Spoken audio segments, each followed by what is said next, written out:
पुरुषोत्तम मास में जो कथा चल रही है 3 जगह पर, एक जो करनाल में हो जाएगी, इसके बाद में फिर दुधाना गांव में महाराष्ट्र में हो जाएगी, फिर एक ऑनलाइन हो जाएगी। ऐसी तीनों कथा हमने अधिक मास पार्ट 1, अधिक मास पार्ट 2, अधिक मास पार्ट 3, इस नाम से हम इस कथा को दिए। पूरे पुरुषोत्तम मास में, अधिक मास में आपको 3 कथाएं हम श्रवण कराएं, बाबा की कृपा हुई तो। और उन तीनों कथाओं का क्रम, शिव को कैसे रिझाया है।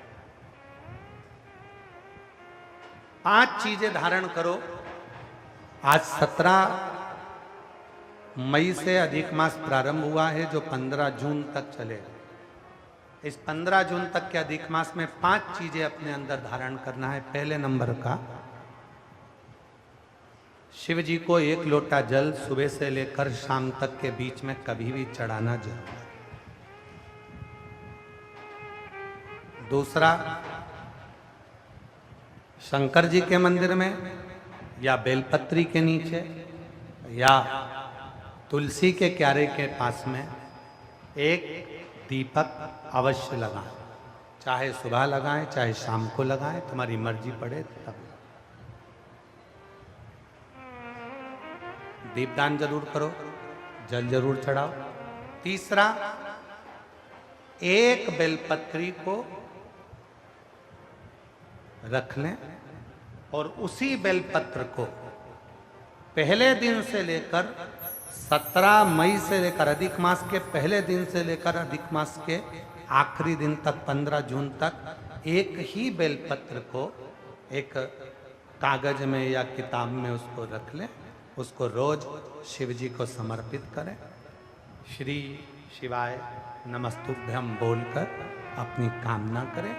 वापिस उठाकर उसको अपने किताब में रख लें। फिर कल वापिस समर्पित करें, फिर वापिस रख लें, फिर वापिस समर्पित करें।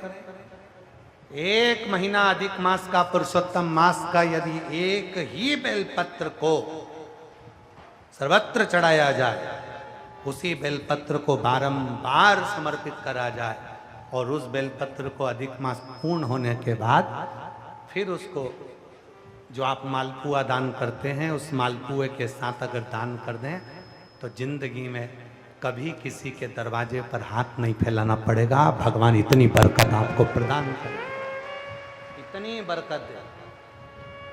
एक बेलपत्र, वही बेलपत्र पहले दिन से चालू होती है। किसी भी शिवलिंग पर, चाहे पार्थिव पर चढ़ा लो, आप चाहें तो अपने, हम गुरुजी हम वहां पर नहीं है, हम कथा में रहते हैं, हम कथा सुनने जाते हैं, तो हम कहाँ चढ़ाएं? एक कंकर उठाओ, पार्थिव पे चढ़ाओ। पेड़ के नीचे पार्थिव बनाया, उसी पे चढ़ा के रख ली। फिर उसी को बेलपत्र को, उसी बेलपत्र को बारंबार पूरे अधिक मास के महीने में 1 महीने तक उसी बेलपत्र को चढ़ाना है, उसी को रखना है।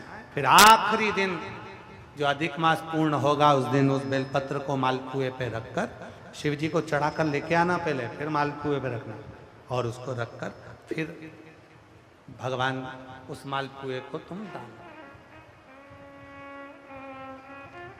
मालपुआ दान नहीं कर सकते तो तुम बतासे दान कर दो, पर मीठे के साथ उस बेलपत्र को दान किया जाता है। बतासा है, मिठाई है, कोई 33 कोई भी सामग्री 33 जो मीठी हो वो रखकर आप दे सकते। कभी किसी के दरवाजे पर कितनी भी मुसीबत आ जाए, कितना भी दुख आ जाए, कितनी भी तकलीफ आ जाए, कितना भी कष्ट आ जाए, कितना भी कष्ट आ जाए, आपको किसी के आगे हाथ नहीं फैलाना पड़ेंगे। लक्ष्मी की व्यवस्था स्वयं मेरा कुबेरेश्वर महादेव, मेरा महाकाल राजा, मेरा विश्वनाथ स्वयं एक बेल पर वही चलती। 5 चीजें करना है आपको। पहले नंबर पर जम के बोलो जल, दूसरे नंबर पर दीप, तीसरे नंबर पर बेलपत्र, चौथे नंबर पर भगवान शंकर के मंदिर में नंदी के दोनों सींगों के बीच में से शिव के शिवलिंग का दर्शन।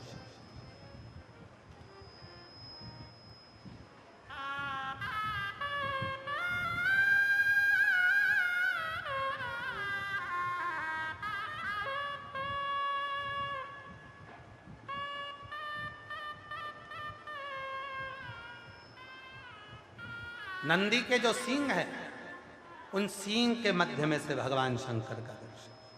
क्यों? किस लिए?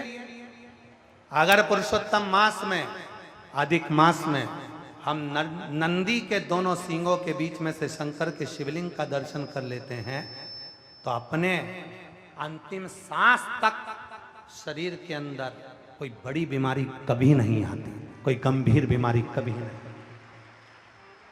क्योंकि ज्येष्ठा का अधिक आया है। ज्येष्ठा का जो अधिक होता है, उसमें अगर सींग, दोनों सींगों के बीच में से शिव के शिवलिंग का दर्शन करिए, शरीर में कभी कोई बड़ी बीमारी, ऐसी बीमारी नहीं आएगी जिसका इलाज है ही नहीं। रोगी ने होकर, कष्ट भोग कर शरीर को नहीं त्याग, बहुत बड़ी बीमारी के साथ शरीर का त्याग नहीं करो। चौथा और 5वें नंबर पर भगवान शिव के मंदिर में, भगवान शंकर के मंदिर में या शिव कथा में या जहाँ हो वहाँ प्रदोष काल में, प्रदोष का समय, सूर्य डूबने का समय जब हो, उस समय पर 5 बार 7 बार या तो पंचाक्षर मंत्र नमः शिवाय, या षडाक्षर मंत्र ओम नमः शिवाय, या श्री शिवाय नमस्तुभ्यं का जप। 5 बहुत, ये 5 अधिक मास में शंकर की 5 चीजें धारण कर लो। उसमें सबसे ज्यादा जरूरी जो है जल, दीप, बेलपत्र, वही चढ़ाना, वही लेकर आना। कभी कभी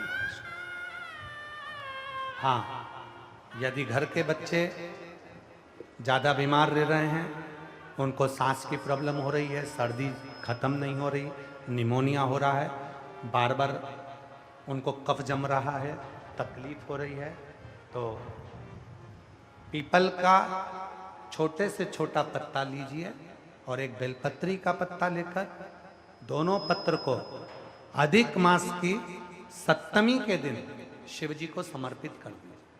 पिपलेश्वर महादेव का नाम लेकर उसको समर्पित करिए। उन दोनों को उठाकर लेकर आ जाओ। उन दोनों को जहाँ बच्चा रहता है उस घर में किसी भी स्थान पर उसको रख दीजिए। उसकी जो कफ जमना है, जो निमोनिया है, वो धीरे धीरे समाप्त होना प्रारंभ हो जाता है। 7वीं तिथि अधिक मास, इसके सिवाय नहीं होगा वो, अधिक मास के सिवा वो हो ही नहीं सकता, केवल अधिक मास। अधिक मास की 7वीं तिथि को पीपल का पत्ता, छोटा ही बेलपत्र का पत्ता समर्पित किया। नाम लेना है पिपलेश्वर महादेव। क्या नाम है? जम के बोलिए जरा, पिपलेश्वर महादेव। हमने पहले भी कथा में कहा, एक है कुंदकेश्वर महादेव, जो दवाई नहीं लगती, कुंदकेश्वर का नाम का स्मरण करो। कफ शरीर में, निमोनिया, सर्दी, इसको समाप्त करने के लिए पिपलेश्वर।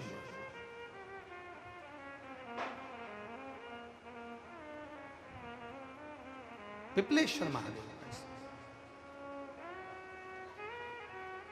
शिव कथा का पार्वती मैया का ये पवित्र चरित्र कह रहा है। वरदान किसी को भी मिले, आशीर्वाद नहीं मिल सकता। थोड़ा तप कर लीजिए, वरदान मिल जाएगा, आशीर्वाद नहीं मिले। थोड़ा व्रत कर लीजिए, वरदान मिल जाएगा, आशीर्वाद नहीं। आशीर्वाद पाना है तो शिव की शरणागति, घर में माता पिता की शरणागति, घर के बुजुर्ग की शरणागति करना।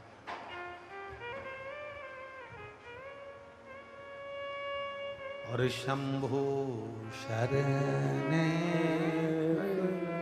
मांगू घड़ी दुख काटो, दया कर दर्शन आपो।